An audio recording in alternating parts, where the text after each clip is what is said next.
ہمارے لیے آج کا کلام یسایہ نبی کا صحیفہ اس کا 7 باب 1 سے 9 آیات تک۔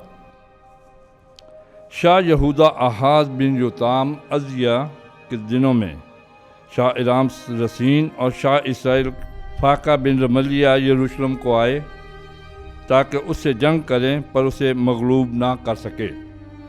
اور داؤد کے گھرانے کو خبر دے کر کہا گیا کہ ارام افراہیم پر اترا ہے۔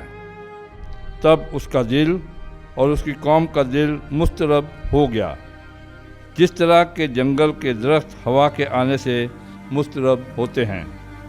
اور خداوند نے اشعیاء سے کہا کہ تو اور تیرا بیٹا شاریہ یاشوب اوپر کے تالاب کی نالی کے پرلے سرے پر جو کساروں کی کھیت کی راہ میں ہے، آحاز کی ملاقات کے لیے باہر نکلو اور اس سے کہہ کر خبردار رہ، حوصلہ رکھ اور نہ ڈر، اور ان جلتی ہوئی اور دھواں دیتی ہوئی 2 لکڑیوں کی دموں سے نہ گھبرا، کیونکہ ارام تیرے خلاف بدی کا قصد کر کے کہتا ہے کہ آؤ ہم یہودا کو جائیں اور اس پر حملہ کریں اور اسے مطیع کر لیں اور طبیل کے بیٹے کو اس پر بادشاہ بنائیں۔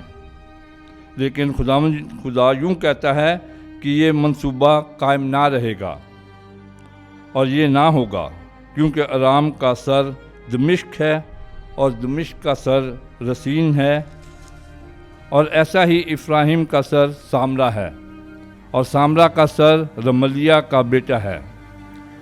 اور اگر تم یقین نہ لاؤ گے تو تم قائم نہ رہو گے۔ پاک کلام کا پڑھا اور سنا جانا ہم سب کے لیے باعث برکت ہو۔ خدا کا شکر ہو۔